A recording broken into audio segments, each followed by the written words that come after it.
बिस्मिल्लाहिर्रहमानिर्रहीम अस्सलामु अलैकुम वरहमतुल्लाहि वबरकातुहू। माय सेल्फ मोहम्मद हसीबुल हक, आप देख रहे हैं चेस्टेक।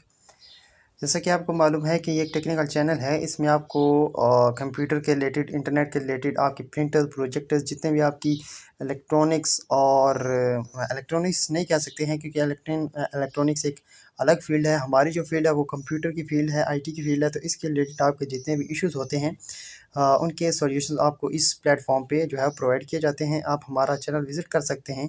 आपको जितने भी एरर्स जो एज़ यूजुअल आप देखते हो या हम जो देखते हैं हम उस पे वीडियो बनाते हैं, और जो आप हमें कहते हो हम उस पे भी वीडियो बनाते हैं। ठीक है जी, मैं हूं मोहम्मद हसीबुल हक, आईटी टेक्नीशियन हूं और मैं आईटी पढ़ता हूं और आईटी में ही मैं जॉब कर रहा हूं। ठीक है जी, एज़ यूजुअल एक नया इशू है, एक नया एरर है जिसका सॉल्यूशन आपकी खिदमत में पेश करना है। तो सबसे पहले तो डिस्कस करते हैं जी कि इशू क्या है। इशू ये आता है कि जब आप अपना क्लाइंट सॉफ्टवेयर यूज़ करते हो, क्लाइंट सॉफ्टवेयर से मुराद ये है कि आपका क्रोम हो गया, फायरफॉक्स हो गया, जिसकी मदद से आप इंटरनेट से सर्विसेज को यूज़ करते हो, उन सर्विसेज के लिए रिक्वेस्ट करते हो, तो ये सॉफ्टवेयर क्लाइंट सॉफ्टवेयर कहलाता है। तो क्या होता है कि जब आप इस पे कोई भी यूआरएल या क्वेरी आप टाइप करते हो तो एक फ्रेज़ लिखा हुआ आता है और आपकी वेबसाइट जो है वो लोड नहीं करती है। वो फ्रेज़ क्या होता है, this site can not be reached का एक फ्रेज़ आप वो पढ़ते हो। ये आपका इशू है। आज इस पे थोड़ी-सी बात करेंगे। इसके पॉसिबल जो स्टेप्स हैं टू सॉल्व दिस एरर, उस उन पे थोड़ा-सा डिस्कशन होगी और उनको जो है वो स्टेप बाय स्टेप हम फॉलो करने की पूरी कोशिश करेंगे। सबसे पहले एज़ यूजुअल हम क्या करते हैं कि हम उस एरर की रीज़न जानते हैं कि वो क्यों आ सकता है। ठीक है? तो चलते हैं जी इसके रीज़न की तरफ। हम ये जान लेते हैं कि ये एरर क्यों आ सकता है, इसकी वजूहात क्या हो सकती हैं। सबसे पहले जी आपके क्लाइंट सॉफ्टवेयर में कुछ ऐसी हो सकता है कि आपने एक्सटेंशंस ऐड की हुई हों कि जो आपकी उस वेबसाइट को पर्टिकुलर वेबसाइट को रोक रही हैं। ठीक है? उसको प्रिवेंट किया जा रहा है लोड होने से। ठीक है? सबसे पहले आपकी एक्सटेंशन अगर है कोई, वो कैसे उसको हमने डिसेबल करना है वो देखेंगे। नेक्स्ट हमारे पास हो सकता है कि हमारे कंप्यूटर में कोई ऐसा एंटीवायरस इंस्टॉल्ड है, एंटीवायरस सॉफ्टवेयर होता है जो कि हमारे वायरसेस को रोकता है, जो कि हमारी जो है वो वॉर्म जो फाइल्स होती हैं या इसी तरह की साइट्स होती हैं उनसे रोकता है। हो सकता है वो एंटीवायरस आपके उस वेबसाइट को लोड होने से रोक रहा है। देन हमारे पास हो सकता है जी कि हमारा जो फायरफॉक्स है, फायरवॉल सॉरी, फायरवॉल एक ऐसा टूल होता है, ये सॉफ्टवेयर भी होता है और वो हार्डवेयर भी होता है। ठीक है? हमारे जो सर्वर्स में होता है ना, सर्वर्स जो हमारे होते हैं वहाँ पे हार्डवेयर होता है, हमारे इन कंप्यूटर्स में सॉफ्टवेयर होता है वो। ठीक है? तो फायरवॉल एक ऐसा सॉफ्टवेयर होता है हमारे कंप्यूटर्स में जो कि ऐसी अनलीगल जो है वो वेबसाइट्स को या ट्रैफ़िक को रोकता है। ठीक है? हो सकता है कि ये जो आप वेबसाइट चला रहे हो ये इल्लीगल ना हो, लेकिन चूँकि ये सॉफ्टवेयर इसकी प्रोग्रामिंग की जाती है तो ये इसके लिहाज से वो हो सकता है ये इन चीज़ों को रोक सकता है। ठीक है?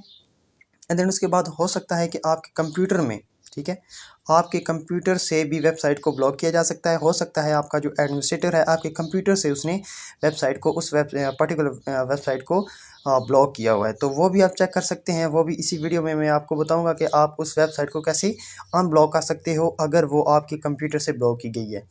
ठीक है? उसके बाद क्या हो सकता है जी कि आपका एंटीवायरस हो गया, विंडोज़ सिक्योरिटी की मदद से हो सकता है वो वेबसाइट ब्लॉक की गई हो।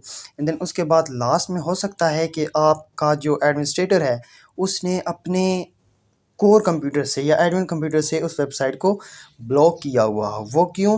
क्योंकि देखिए मिसाल के तौर पे अगर आप यूनिवर्सिटी में पढ़ते हो तो आपको बाखूबी इल्म होगा कि यूनिवर्सिटीज़ में लैब्स होती हैं, लैब में कंप्यूटर होते हैं, इंटरनेट होता है, तो स्टूडेंट्स क्या करते हैं कि वहाँ पे जाके ना यूट्यूब ओपन कर लेते हैं, वहाँ पे टिकटॉक चलाना शुरू कर देते हैं। तो अ, इन वजूहात को मद्देनज़र रखते हुए ना कुछ वेबसाइट को ब्लॉक कर दिया जाता है। ठीक है? तो उस सूरत में मैं कुछ नहीं कर सकता हूँ, मैं आपको नहीं बता सकता हूँ कि आप उनको कैसे अनब्लॉक कर सकते हो, ये इल्लीगल है। ठीक है? आप यूनिवर्सिटीज़ में जाते हो, कॉलेज में जाते हो तो आपने पढ़ना है, वहाँ पे आपने इस तरह की एक्टिविटीज़ नहीं करनी है। ठीक है? तो देखिए जी जो पॉसिबल सॉल्यूशंस हैं मेरे पास वो मैं आपको आज प्रोवाइड करने की पूरी कोशिश करूँगा, जो कि हमारा काम है। ठीक है? तो चलते हैं जी सबसे पहले सॉल्यूशन की तरफ, सबसे पहले स्टेप की तरफ। आपने क्या करना है कि आपने कॉपी पेंसिल अपने पास रख लेनी है, नोट डाउन करते जाएँ और इसको फॉलो करते जाएँ। ठीक है? सबसे पहले हमारा क्लाइंट सॉफ्टवेयर है जी क्रोम, मैं क्रोम यूज़ कर रहा हूँ। यहाँ पे मेरे पास मुख्तलिफ़ प्रोफाइल्स बनी हुई हैं। मैक्सिमाइज़ करने के बाद सबसे पहला जो हमारा स्टेप था वो क्या था कि एक्सटेंशंस को चेक करना है, एक्सटेंशंस को। ये एक्सटेंशंस क्या होती हैं, क्यों होती हैं? देखिए ये है। ये है मेरे पास एक्सटेंशंस। देखिए कभी कभार ऐसा होता है ना, आप यूट्यूब पे जाते हो, आपकी यूट्यूब नहीं चल रही, वहाँ पे आप सर्च करते हो तो आपको एक एक्सटेंशन होती है, लाइक एक और होती है, मुझे उसका नाम ज़हन में नहीं आ रहा, वो एक होती है ब्राउज़ेक, browsec.com की एक एक्सटेंशन होती है, आप उसको ऐड करते हो तो आपकी यूट्यूब चल पड़ती है, ठीक है। तो इस तरह की एक्सटेंशन जो होती है ना, ये आपकी कुछ ऐसी वेबसाइट को रोक देती हैं, ठीक है, आपकी वेबसाइट को चला भी देती हैं, लेकिन ये रोक भी देती हैं, ठीक है। तो आपने क्या करना है, यहाँ से इसको डिसेबल कर देना है। मेरे पास ऐसी कोई भी साइट नहीं है, कोई भी ऐसी एक्सटेंशन नहीं है कि जिसको जो मेरे जो मुझे ऐसा जो है वो एरर प्रोवाइड करे, तो मेरे पास ऐसा कुछ भी नहीं है। तो आप अपने कंप्यूटर के आपके हिसाब से देख सकते हैं, ठीक है। सबसे पहला ये इशू था। दैन उसके बाद आपने क्या करना है, क्रोम की ये सेटिंग एक और मैं आपको बता देता हूँ, जो कि रीज़न में मैंने आपको नहीं बताई है। यहाँ पे आप जाएंगे, 3 डॉट्स हैं कॉर्नर पे, राइट कॉर्नर पे, यहाँ पे हिस्ट्री होगी। हिस्ट्री में जाके आप अपनी हिस्ट्री को डिसेबल कर सकते हैं, ठीक है। आपने अपनी हिस्ट्री को सबको क्लियर करना है, ठीक है। देन है जी हमारे पास जो मेन कोर हमारा हो सकता है वो एंटीवायरस है, ठीक है। एंटीवायरस आपकी उस वेबसाइट को क्या कर सकता है, रोक सकता है। देखिए एंटीवायरस एक ऐसा प्रोग्राम सॉफ्टवेयर होता है जो कि आपकी वॉर्म्स को रोकता है। तो अगर वो रोक रहा है तो उसको रोकने दें, ठीक है ना। यहाँ पे नीचे एंटीवायरस हो सकता है, मेरे पास नहीं है, ठीक है। यहाँ पर लाइक ये मेरे पास एक विंडो सिक्योरिटी है। इसी तरह का यहाँ पे किसी अगर आपके पास एंटीवायरस है ना, उसका आइकन यहाँ पे शो होगा, आपने उस पर राइट क्लिक करना है और यहाँ पे नीचे एग्ज़िट होगा, ये स्कैन करेगा। इसी तरह का आपके पास एक एग्ज़िट का ऑप्शन होगा या क्वाइट का ऑप्शन होगा, आप उस पर क्लिक करने के बाद उस वेबसाइट को रन करके देखें। हर स्टेप के बाद आपने क्या करना है, रिव्यू लेना है, चेक करना है, हो सकता है आपकी वेबसाइट क्या हो, लोड हो जाए, ठीक है।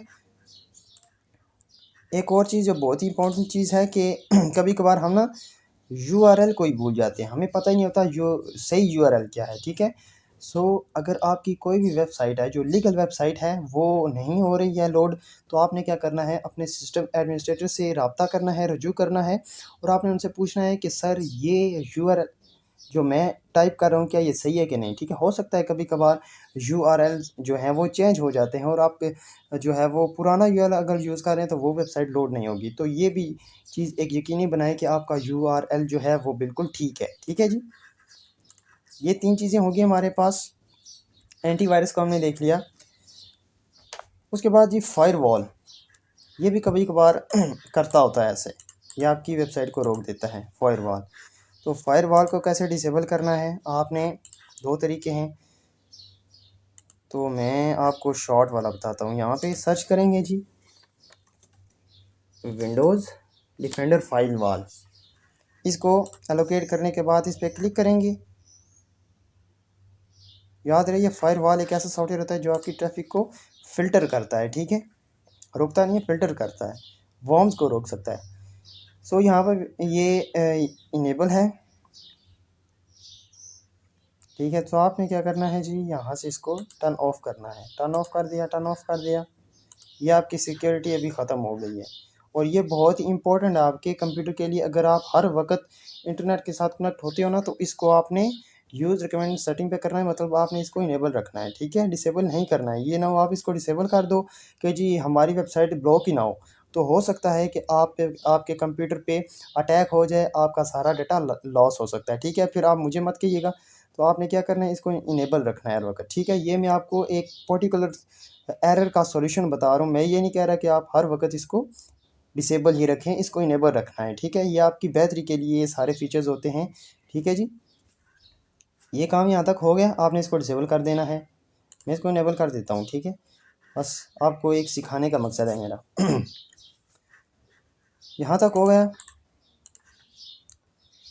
नेक्स्ट हमारे पास है जी, चेंज करें डीएनएस। डीएनएस अभी होता क्या है, डीएनएस सर्वर क्या होता है।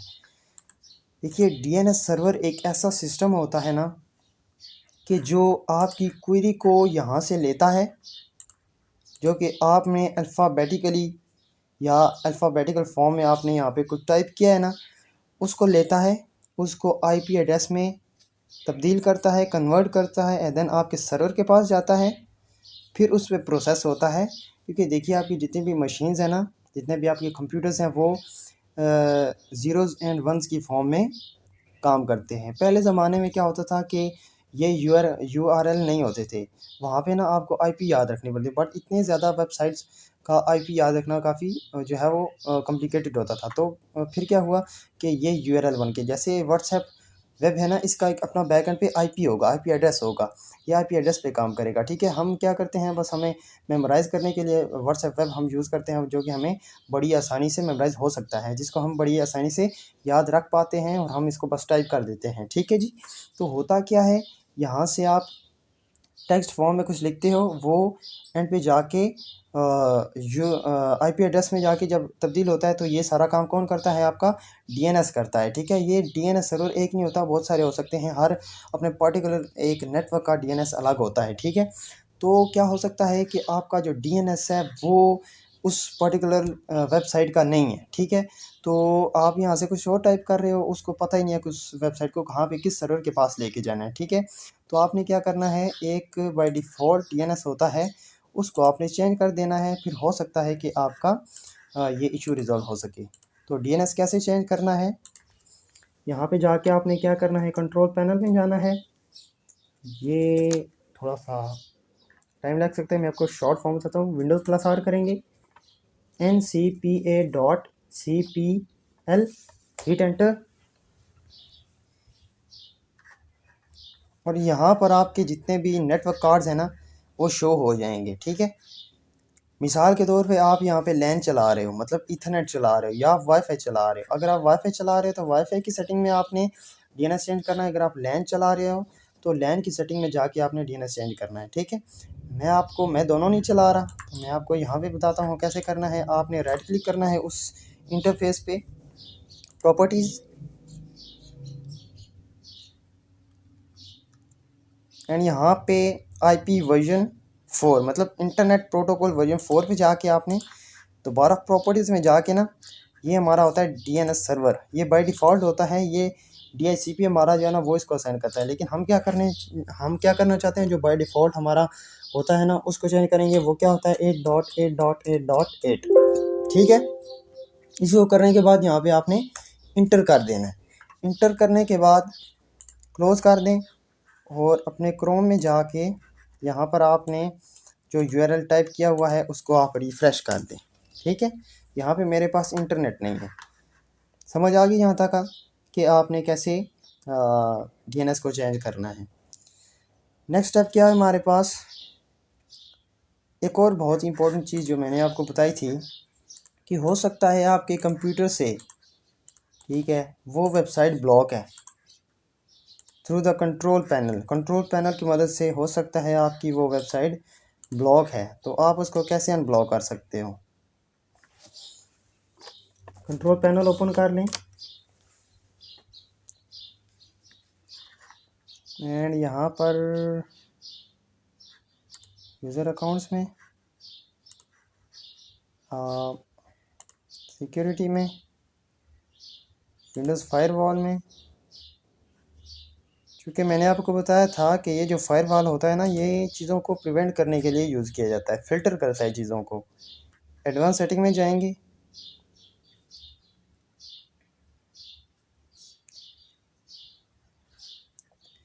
यहाँ पर एक ऑप्शन है जी, आउटबाउंड रूल्स, इस पर क्लिक करेंगे ना, तो यहाँ पर साइड में जो रूल अगर किसी ने कोई बनाया हुआ है ना, वो यहाँ पर आपको शो कर दिया जाएगा। यहाँ पे न्यू रूल है, मतलब कुछ भी नहीं बना हुआ। ठीक है, अगर कोई रोल बना हुआ तो वो आपको यहाँ पे शो होगा। आपने उस पर राइट क्लिक करना है, राइट क्लिक करने के बाद उस पर डिसेबल आएगा, आपने उसको डिसेबल कर देना है। ठीक है, यहाँ तक समझ आ गई आपको। आपने दोबारा मैं बताता हूँ आपने क्या करना है। यहाँ पे आपको एक नया रूल नज़र आएगा, अगर कोई वेबसाइट ब्लॉक है तो आपने इस पर राइट क्लिक कर देना है। राइट क्लिक करने के बाद वहाँ पे एक ऑप्शन होगा डिसेबल का, आपने उसको डिसेबल कर देना है।